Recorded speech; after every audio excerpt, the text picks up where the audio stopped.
Donc, on démarre avec Benoît Dulac. Salut Benoît. Bonjour Stéphane. Entrepreneur, donc dans le secteur de la rénovation. Alors, toi, ton boulot, c'était, c'est les particuliers, hein, Les particuliers, les bailleurs, les maisons, les immeubles aussi. les immeubles aussi, beaucoup. Ouais. Bon. Tu as monté une boîte dans le secteur, mais alors si vous vous en souvenez, hein, si vous nous regardez depuis le début, tu es venu nous voir une ou deux fois déjà, parce que le sujet m'intéresse beaucoup, grâce à toi d'ailleurs, tu es ma source principale sur ce sujet.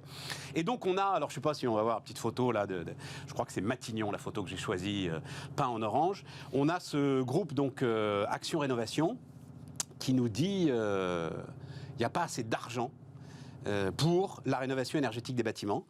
Moi, je t'ai toujours entendu dire, alors je signale d'ailleurs qu'il y a de la rénovation, vous le savez aussi autour de nous, donc si vous entendez un petit peu de marteau-piqueur, c'est, voilà, hein, vous y êtes habitués si vous nous écoutez régulièrement. Tu m'as toujours dit, c'est pas un problème d'argent. Tu m'as toujours dit, c'est un problème de bras, d'organisation. Alors vas-y. Alors, d'abord, les chiffres. Ouais. L'objectif, c'est de rénover 700 000 logements par an à un niveau BBC, c'est-à-dire bâtiment basse consommation. Aujourd'hui, ils s'en rénovent à peu près entre 30 et 50 000 à ce niveau-là, et encore dans le meilleur des cas. Ce que tu appelles BBC, c'est ce que tu appelles aussi rénovation globale, c'est ça C'est la rénovation globale performante, c'est-à-dire qu'en fait, un logement consomme moins de 100 kWh par mètre carré, c'est-à-dire qu'une maison de 100 mètres carrés, il va y avoir un budget de chauffage de l'ordre de 500 € par an. Et ça, c'est possible pour toutes les maisons individuelles aujourd'hui, cette rénovation BBC. Ouais. Oui. C'est-à-dire que cet objectif de 700 000, il n'est pas à l'arrêt parce que... il n'est pas à l'arrêt techniquement. Voilà, c'est ça, il n'est pas à l'arrêt techniquement. Non. Donc ça, c'est la situation à aujourd'hui. Et donc, on est très en retard. Il faut se souvenir que le bâtiment en France, c'est 45% de notre consommation d'énergie. Ouais. Et c'est 20 à 25% des émissions de gaz à effet de serre. Ah, donc, c'est un sujet majeur. Aucun doute là-dessus. Donc ensuite, les sujets.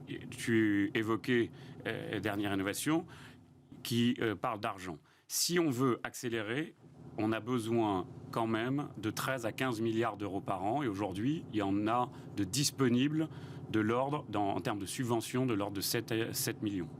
7 milliards. Moi, alors, j'ai les chiffres MaPrimeRénov', hein, oui. Qui est l'outil principal aujourd'hui. Non, pas du tout. Alors attends, j'ai quand même donné MaPrimeRénov'.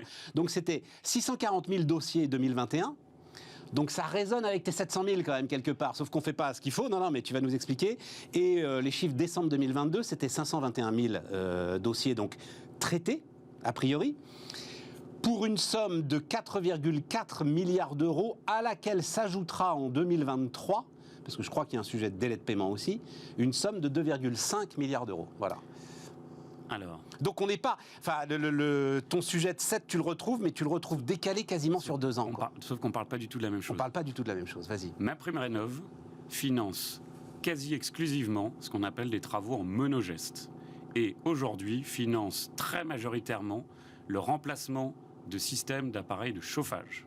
Autrement dit, j'ai une chaudière à gaz, j'installe un poêle à bois ou j'installe une pompe à chaleur, et ça c'est considéré comme une rénovation. Ça n'en est pas une, c'est un changement d'appareil de chauffage. Alors c'est bon pour la réduction des émissions de gaz à effet de serre, puisque ce qui est subventionné aujourd'hui, c'est le bois et l'électricité, mais c'est pas de la rénovation globale, c'est-à-dire qu'on ne travaille pas sur la sobriété du logement. Ouais, je comprends. Il y a extrêmement peu de subventions délivrées sur l'isolation de ce qu'on appelle l'enveloppe, la toiture, les façades, les fenêtres et les sols, dans le cadre de MaPrimeRénov'. Et c'est un problème contre lequel... Attends, mais alors parlons sérieusement, j'en sais rien. Tu prends une maison de base, celle dont tu t'occupes, 100 mètres carrés, voilà. Donc j'imagine que les subventions sont sous conditions de ressources ? Alors, elles évoluent en fonction des conditions de ressources. Il y en a quasiment pour tout le monde, mais en fonction des ressources. Salaire moyen, salaire médian. Donc, on va dire un couple qui a 3 500 € de salaire par mois. Combien ça va lui coûter sa rénovation globale et combien est-ce qu'il peut avoir en face en termes de subventions ? Alors, aujourd'hui, une rénovation globale sur une maison individuelle type années 70 va coûter environ 45 000 €. Et en fonction du profil social du propriétaire, il peut toucher aujourd'hui entre 20 et 5 000 € de subvention. Entre 5 et 20 000 €. Dans un sens. 20 000 € max. 20 000 € max. 45 000 € de travaux. Exactement. Ce qui est un énorme problème, puisque en fait, on a sorti les Français les plus modestes de la rénovation énergétique. J'ai un exemple intéressant sur l'isolation. Si on isole cette même maison de 100 mètres carrés, on isole les façades, on isole les combles, on isole les sols. Il y en a pour environ 25 000 € aujourd'hui. Il y a 2 ans, un particulier modeste en France avait un reste à charge, c'est-à-dire ce qu'il devait sortir de sa poche, qui était inférieur à 2 000 €. Le même aujourd'hui doit sortir entre 12 et 14 000 €. Et donc, il en est incapable. Incapable. Donc, mais même 2 000 €, il faut aller les chercher. Quand on a 1 500 € de revenus. Mais bon. On y arrivait parce qu'en face, il y a de vraies économies D'accord. de chauffage. On pouvait retrouver la rentabilité du pouvoir d'achat qui est substantiel. Mais aujourd'hui, en fait, les ménages les plus pauvres en France ont été sortis de la rénovation énergétique depuis 2 ans, grosso modo. Et ça, on n'en parle absolument jamais. Ben, c'est pour ça que tu es là. Et donc, c'est un problème de pognon, alors. Donc, il y a un problème d'argent. Problème. Il y a un premier sujet. Si on voulait arriver aux 700 000 rénovations par an, il faudrait plus de subventions. La Convention citoyenne pour le climat avait fait un boulot assez admirable. Ils estimaient qu'il fallait 13 milliards de subventions. Et aujourd'hui, donc, tu as parlé de MaPrimeRénov', qui est en fait le dispositif dont on entend le plus parler, 2,5 milliards cette année. Voilà, c'est ça. Il faut savoir qu'il y a 10 ans, l'équivalent qui était le crédit d'impôt, c'était déjà entre 1,5 milliard et 2 milliards. Donc on n'a absolument pas progressé, ou très peu. Et le dispositif aujourd'hui le plus utilisé pour subventionner les travaux de rénovation des bâtiments, en fait, c'est le certificat d'économie d'énergie. Le fameux C2E. Alors pas si fameux que ça, et dispositif complexe, très méconnu. Très méconnu, c'est le principe, entre guillemets, on dit toujours pollueur-payeur, en fait c'est pas vrai. C'est le consommateur d'énergie qui paye une taxe indirecte, qui est collectée par l'organisme qui lui vend l'énergie, et cet organisme, ce qu'on appelle l'obligé, ça peut être un grand groupe énergétique, ça peut être les vendeurs de carburant, doit en fait investir, financer des travaux d'économie d'énergie, que ce soit dans la mobilité douce, que ce soit dans le bâtiment, que ce soit dans l'agriculture, que ce soit dans l'industrie. Voilà. Et en fait, ce dispositif est aujourd'hui celui qui finance le plus. Mais quel est l'intermédiaire à ce moment-là entre le particulier et, je vais prendre, j'en sais rien, une grande chaîne de supermarchés qui vend du carburant, par exemple, Leclerc, par exemple, puisqu'il en parle assez régulièrement, puisque c'est sa grande vertu, Michel-Édouard Leclerc, c'est qu'il raconte l'économie de ces certificats d'économie d'énergie. C'est à la limite une boîte comme la tienne qui va faire l'intermédiaire entre les particuliers et les fournisseurs de ces certificats. Et en général, entre Leclerc et nous, il va y avoir encore un niveau d'intermédiaire. Qui est qui alors? Administratif? Qui est administratif sur la gestion du C2E, qui est un produit assez complexe, très administratif, et où en fait la plupart des grands groupes qui vendent de l'énergie ne se sont pas structurés pour gérer la dimension administrative et back-office. Donc c'est un espèce de courtier en crédit d'économie d'énergie? Exactement. Et donc le gars, alors c'est légitime, hein, mais donc il y a en plus des gars qui prennent un peu de pognon là-dessus. Bien sûr. Et du risque. Et du risque. Pourquoi du risque? Parce qu'en fait, c'est un système qui est à nouveau extrêmement formaté, très complexe, lourd, et où souvent les informations pilotées par le ministère arrivent la veille pour le lendemain, il faut changer plein de choses, et en fait c'est très complexe de passer en un temps rapide d'un schéma de décret à une réalité terrain avec une multitude d'artisans et autres.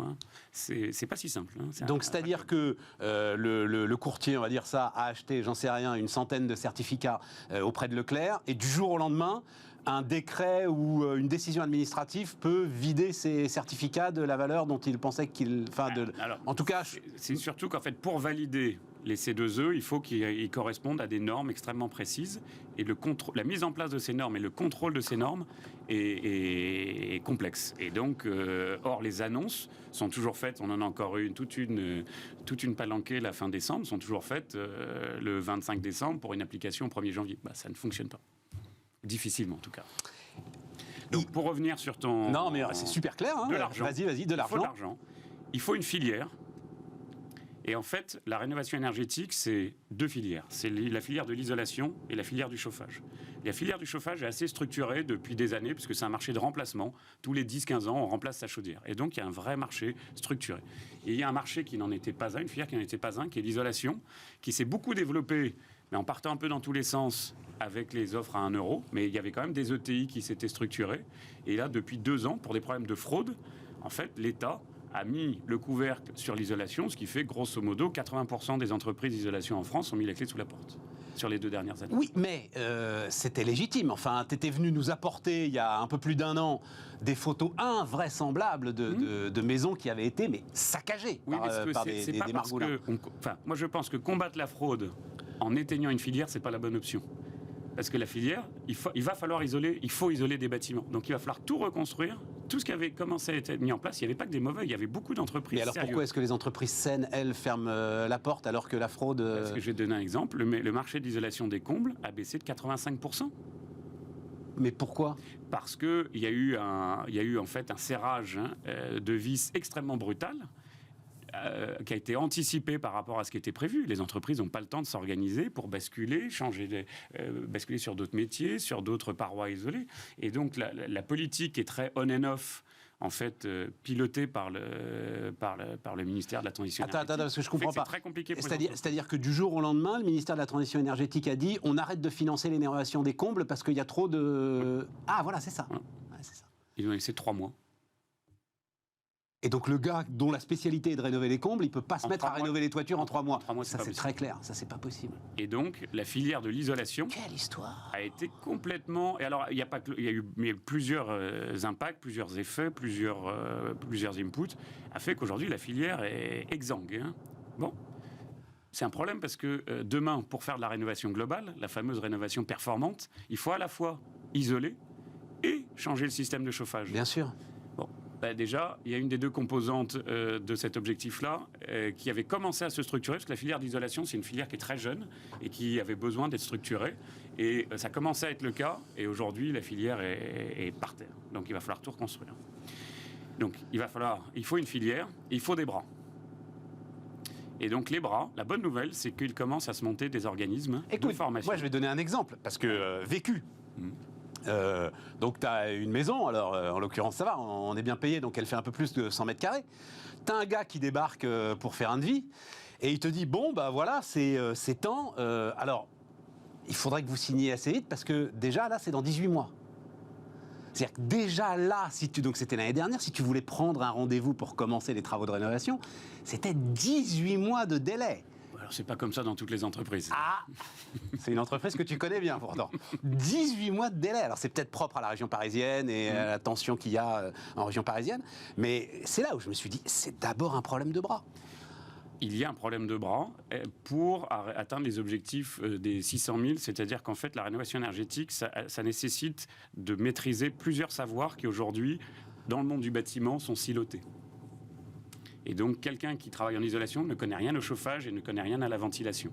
Quelqu'un qui travaille en chauffage ne connaît rien à l'isolation, rien à la ventilation. Or, une rénovation performante, il faut maîtriser les 3 composantes. Et donc, le très gros travail, c'est de créer toute cette capacité d'encadrement des artisans et des entreprises qui, elles, seront encore beaucoup organisées par corps de métier individuels. Ouais. Voilà. Mais Et avec des petits artisans. Et il y a des structures qui se montent. Il y a une structure formidable qui s'appelle la Solive, par exemple, qui a commencé de mémoire à travailler il y a 1 an et demi. SOLIV. Ouais. Et VE, la Solive, et qui forme. Alors il y avait un hub en Ile-de-France, je sais qu'ils en ont monté un à Lyon, ils en ont monté un à Nantes, et qui commence à faire des formations sur 3-4 mois, et qui forment des professionnels, justement, pour demain, aller travailler dans les centres France Rénov', tu sais, le service public de la rénovation énergétique, pour être dans les entreprises comme les nôtres. Et d'autres schémas sont en train de se monter. Et ça, c'est vraiment une très bonne nouvelle. Ça n'existait pas il y a 2 ans. En 3-4 mois, on peut devenir un professionnel de...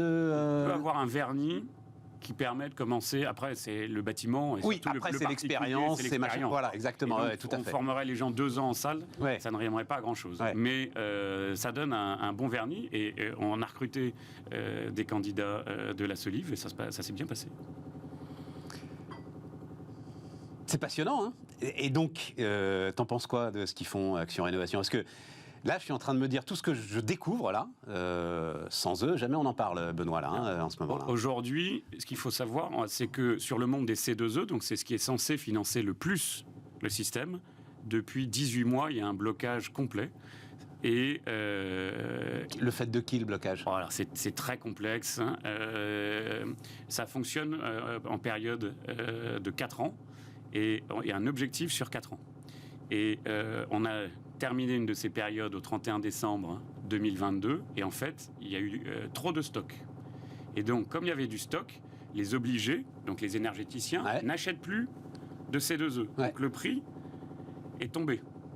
Et alors que le prix tombait, le ministère a révisé à la baisse les schémas qui déterminent le fait qu'un mètre carré isolé, ça vaut tant de C2E. Par exemple, pour les façades, ça a baissé entre 50 et 80%. Donc, là où, par exemple, un grand précaire avait 50 € de subvention, aujourd'hui, il n'en a plus que 10. Résultat, en 2022, par rapport à l'objectif sur ce qu'on appelle la 5e période, donc 2022, 23, 24, 25, sur ce qui était censé être fait en 2022, on a fait 35% de l'objectif. C'est ahurissant. Résultat, il n'y a plus d'argent qui arrive dans le circuit sur les C2E.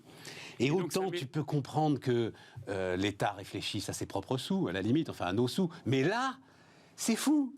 C'est de l'argent disponible, quoi. En fait, ce qui manque le plus dans la rénovation énergétique, c'est deux choses, à mon sens. C'est d'abord une planification, une vraie planification étatique, comme ça a pu exister, et de la stabilité, parce qu'en fait, on est sur des grands coups de barre à droite, grands coups de barre à gauche. En fait, le temps politique ne concorde pas avec le temps de la constitution d'une filière de la rénovation énergétique. Un politique arrive, il veut faire un coup d'éclat, et on lance quelque chose, 2 ans après, on arrête tout. Donc, une planification sur du moyen-long terme, 5 ans, 10 ans, et il faut combattre la fraude. À partir du moment où il y a des subventions, et on parlait des ménages très modestes, ils ne peuvent être que très subventionnés. Sans ça, ils ne feront pas.